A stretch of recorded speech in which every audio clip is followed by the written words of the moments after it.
Welcome to BlockCerts podcast, Ask Me Anything. This is where we take any questions and give answers on how blockchain smart contracts will change everything from banking to real estate, agriculture to healthcare. Hi, this is Tim Vasko, founder of BlockCerts, the blockchain for streaming transactions. We've developed the platform that is dedicated to putting blockchain smart contracts in the hands of everyone, making smart contracts as easy to use as an app on your phone. Joining me today are Jay Goth and Andrew Stewart with Credence Code Technologies, who are taking questions from the audience about, well, anything. Let's get started. Jay, Andrew, do you have a question to kick us off? I've got one. We've heard you talking about use cases quite a bit. Could you just explain a use case?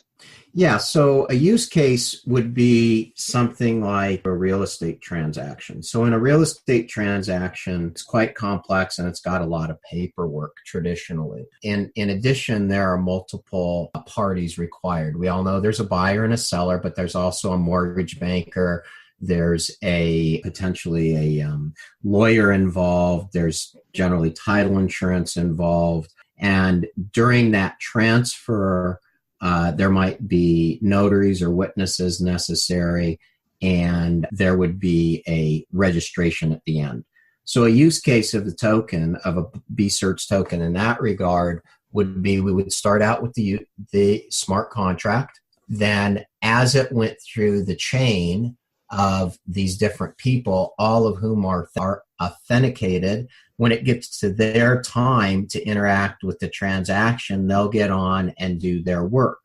As they're going through, they'll be submitting whatever work they need, filling in whatever information they need, and that transaction will be tied to both the jurisdiction where it's happening, any of the insurers or legal or what have you that needs to happen, and ultimately the registration of the change of ownership.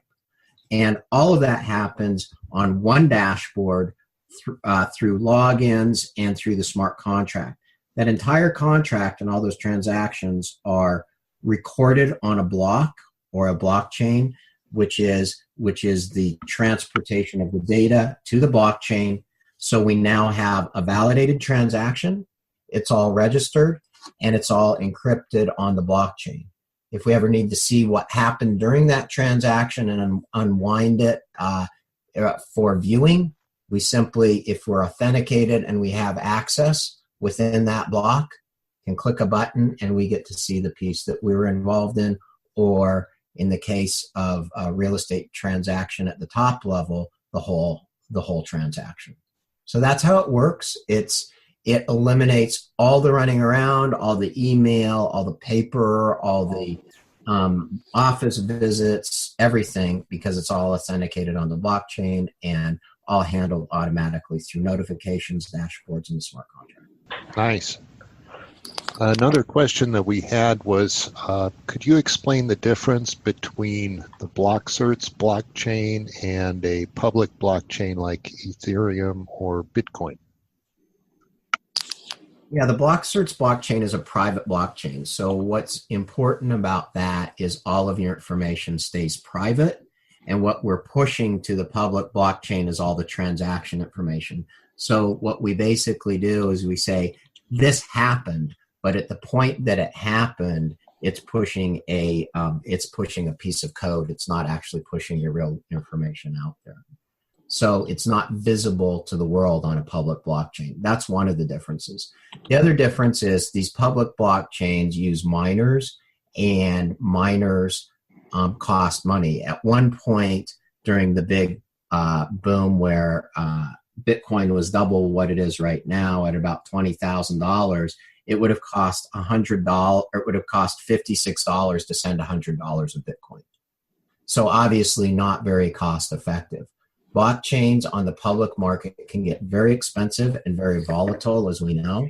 And on the private blockchain, you can control that cost and you can monitor that cost by building it into your smart contract through what we call Ink. Ink measures the amount of cost, transaction fee, and compute power.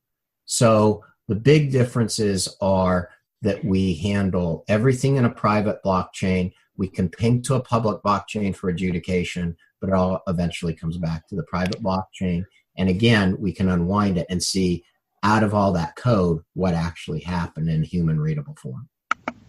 So on a public blockchain, you have hundreds of thousands or maybe even millions of what they call nodes, the people who are doing the mining.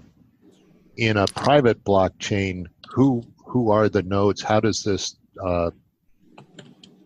ledger get distributed? So in a private blockchain, the nodes are the people who are creating the contracts.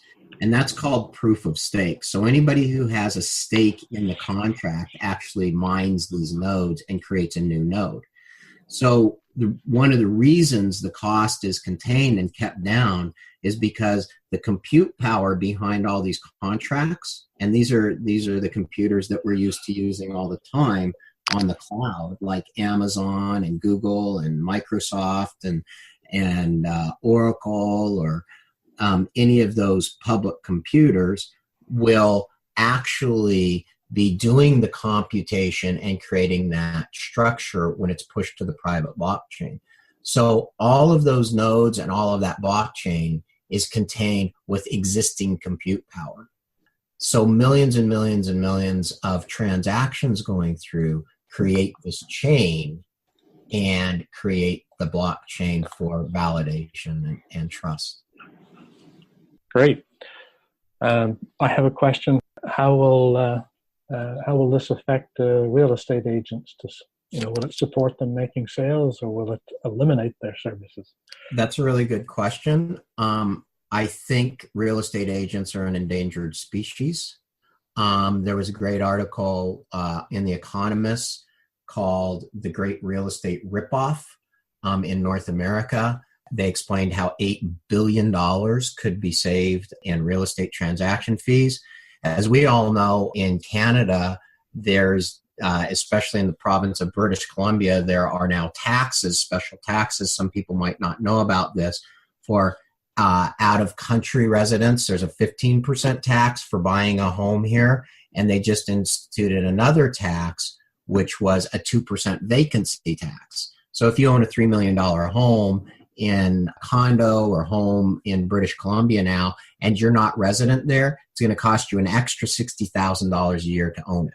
So the first thing is that real estate has been pumped up by people, especially in the area where we live, by people investing to get their money into an investment outside of the country they live in.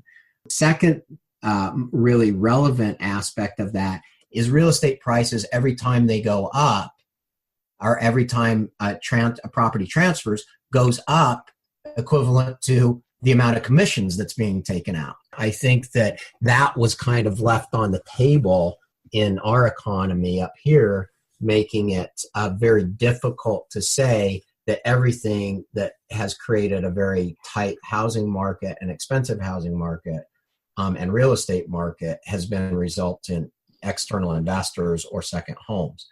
Let's look at how it eliminates real estate agents. Yesterday or the day before, Amazon bought the company Ring, which is a camera-based digital security company that is for doorbells. So let's just think that through for a moment, and let's think about blockchain.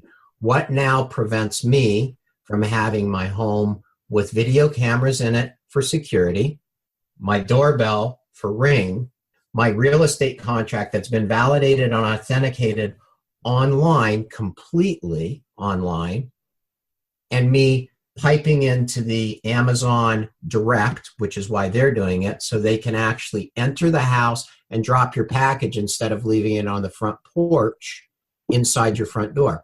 What prevents me from authenticating this whole thing on a blockchain and then saying, sure, you want to go walk through the house, go walk through it. And everything's recorded. Why do I need a real estate agent anymore? I don't. So real estate agents are an endangered species, as they should be.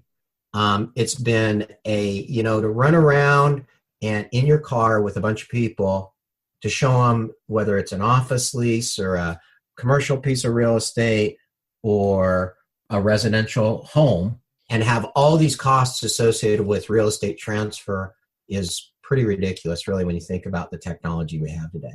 Literally, with security systems that are so inexpensive, monitored on an iPhone, you get a notice on your iPhone, here's my contract. I know who that person is because they're block certified, they're authenticated, and they're going to my house. Great. Oops. Hope I cleaned up the laundry room. So yeah, I think real estate is in for a massive, massive change. And because of BlockCerts and the way we've designed our platform, we can do all of that today. Frankly, if we get a use case, we can do it right away. Great. Thank you. So, Tim, I've got a question myself. We've talked about pharmacy benefit managers and the whole pharmaceutical industry and how wasteful a lot of that could be. Could you kind of, just like the realtor, could you explain how we may be disrupting that entire organizational structure? Think about BlockCerts and blockchain and smart contracts as any complex transaction where multiple people need to be involved. So in prescriptions, really, it's quite a chain of stakeholders involved in a single prescription. There's the patient, there's the doctor who has to prescribe it, there's the pharmacist, there's the insurance company, and that's at a minimum. So we know every prescription has at least 4 stakeholder participants, and it could be 5. In Canada, some medications are paid by the government. In the United States, it's usually an insurance company and a credit card company. So the 5th is this payer stream of what portion of my prescription medication do I pay.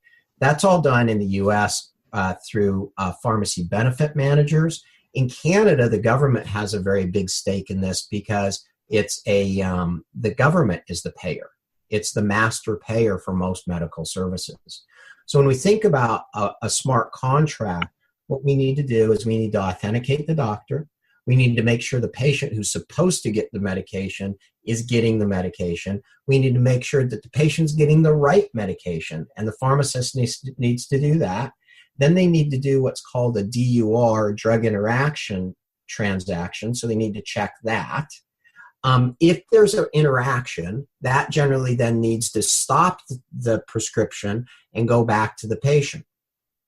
Now, beyond all of this, we've got the supply chain. And the supply chain, the biggest one in the world really is McKesson. So they're a distributor, and all of these medications come out of pharmaceutical companies like Pfizer and Glaxo and so forth. And all of those are identified by a lot and drug identification number. In the U.S., it's called in Canada, it's called DINs, DINs, and in the U.S., it's called NDCs, National Drug Codes. So all of these drugs come in and they're tracked. Years ago, there was a scare called Vioxx, and it all had to be pulled from the market. So you can imagine emails, notifications, everything going out. Well, all of that data exists today in silos. So as soon as we have the blockchain, we can take all of that data, we can dump it onto the blockchain, and one smart contract talks to all these different participants. So we've got authenticated participants, we've got the supply chain monitored and pinged from the smart contract. We already can go in and talk to a patient health record for what this is happening. So we see the DURs, it's drug identification, and we can push all that to the insurance company seamlessly. That eliminates about $500 billion worth of cost for the companies that are currently doing that work. Because there are companies called, as you point out, Jay, pharmacy benefit managers. They're the ones coordinating all that, and they're taking $500 billion a year out of the system to do that work. We can completely, if not completely, very nearly completely eliminate that cost by using the blockchain. So what happens if it's only 1/5 of $500 billion? That solves $400 billion a year. So roughly in 3 years, what the entire U.S. Congress is arguing over for 10 years worth of savings. And that's just one like super high level of example. But all we have to do really to begin to move down that path is build a smart contract. And we can do it in incremental phases. And we've got the compute power. We've got the ability to certify all these people. And all of the data is already online. All we have to do is talk to it. So it's now very possible to bring in healthcare systems that are incredibly efficient and safer, frankly, for all these patients and doctors and the providers, and get back to what the business of health should be, which is getting these medications and people taken care of. Terrific. So, Tim, another question. We're talking about use cases, and if I, as a use case owner, if you like, and I hold a number of these tokens, I've heard about something called Inc. How does that work, and how does that sort of pay for my use case, as it were? So Inc. is the incremental component inside of a BlockCert token and on the blockchain that pays for all of this compute power. And what you've heard about cryptocurrencies and digital economies all over the web is this concept of mining. And these big server farms that are being built in Iceland and China and wherever there's cheap energy. In Quebec here in Canada, there's a big one that's traded on the TSX. And these big server farms, all they're doing is churning away to create these blocks. And that block might result in a Bitcoin, or it might result in a transaction on Ethereum or whatever, but pretty much it's speculative. So all of that is dealt with from a cost of compute power, and the reward that comes out of mining pays a profit. So if they've got enough compute power and they can get enough of these transactions that happen that result in a reward, whether it be a Bitcoin or Ethereum or what have you, that's how the miners make money. Inc. is a transaction unit that measures the cost of compute. But the difference with BlockCerts is, since the BlockCert token holder owns the BlockCert token, they get the Inc. So in effect, they become the miner that gets to participate in how Inc. charges work. Inc. is a fractional way to name a number that is a number of decimal places that a computer does to create the blockchain. So if that all happens, and the BlockCert token holder is holding that, and they get their incremental percentage of after the cost of compute, their reward, just like a miner does, then every BlockCert token holder is actually going to make money. Now, this is a very disruptive thing too, because think about it like this. On BlockCerts, we've created this whole suite of software as a service tools, stuff that you hear about in the marketplace, like CRM, and Dropbox is a good one because the file management system, Dropbox just filed for IPO with a $10 billion valuation. Well, what happens when we don't need those guys anymore? What happens when a BlockCerts token carries along all of this software, and a token holder or owner can run their entire business through smart contracts and use Inc. to run those smart contracts, and they've got all the tools? Why do you need these external tools anymore? You really don't. So the platform that we have, coupled with BlockCerts tokens and the blockchain, actually decentralizes software. And all you have to do to think of a business model is, do the software companies make money? Do the cloud service providers make money? What if you get a play in that field? That's what a BlockCerts token does. And Inc. allows you to break that into incremental portions. So just like any other contract, smart contract, the expense gets paid, and whatever the margin is that's sitting there goes to the people who hold the contract or the people who hold the BlockCerts token according to the terms of the contract. And it's all automatic. So ink's really important because it helps us carry the cost, cover the cost of all this electricity and compute power, but also participate in the rewards of running contracts through. And it's very important because it lowers all of these costs incrementally, like the examples we used with real estate or pharmacy. Great, thank you. Anybody else have any more questions? There's another, Jim has one more. This is, with BlockCerts, you provide payment transaction with each smart contract. Walk us through how to convert fiat currencies to using the BlockCert tokens for each contract, or is it done based on an initial one-time investment of tokens? Well, the one-time investment of tokens is putting tokens into the market, and that's pretty much separate from the smart contract. The smart contract itself, or the actual transaction, when we get to that level, will have the payment stream in it. And this ink that we talked about will measure how much of that payment stream is used for running the smart contract versus what goes out to people. So think of it like this. An ink transaction is like a credit card in that, if I slip my credit card in the slot and then I go to the next store and I slip my credit card in the slot, I'm still using the same credit card. So what happens is it's not necessarily a matter of fiat or crypto. The BlockCert token is the transportation agent, just like the credit card. The dollar cost or dollar value that goes into the transaction is measured by ink, and it's all distributed. And that can be in cryptocurrency, it can be in any foreign exchange currency, it can be in US dollars, Canadian dollars, Indian rupees, British pounds. It doesn't make any difference. The contract, what it calls for in the contract is the underlying tool that determines what kind of transaction this is.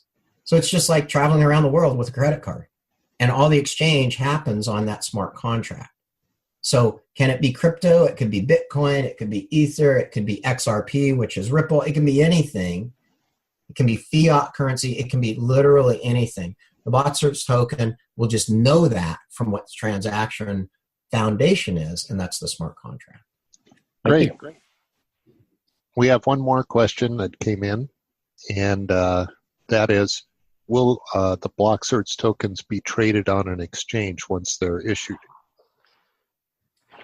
Yes. The BlockCerts tokens are going to have an intrinsic value just like anything else. So again, I go back to my example, and this is why cryptocurrencies work on exchanges, is it works just like any other currency on an exchange. So they will trade and they will have incremental values. Think about the more transaction or smart contracts that are tied to these BlockCerts tokens as they go through the process, end up as token C, regenerate, and all of that will give them more and more incremental value. So if a BlockCerts token is generating a lot of ink transactions and there's higher and higher and higher volumes in that, that means there's higher and higher and higher value to it, just like a currency goes through the economy. If you've got a big economy like the United States, then your currency goes up. And if you've got a smaller economy or a closed economy like the renminbi in China, doesn't mean there's not value to it. It just means it's not as easily tradable. So yeah, they'll trade on an exchange. If exchanges pick them up, they'll trade between people. I think they'll have all kinds of tools and uses where a BlockCerts token holder may want to lend their tokens out. And I think it'll follow pretty much exactly everything that happens today in both the financial and stock and commodities markets.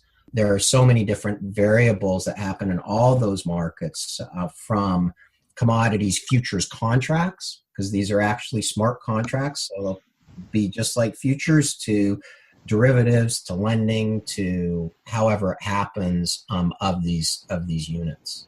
So they're very flexible. They're designed to be and operate as a digital economy unit.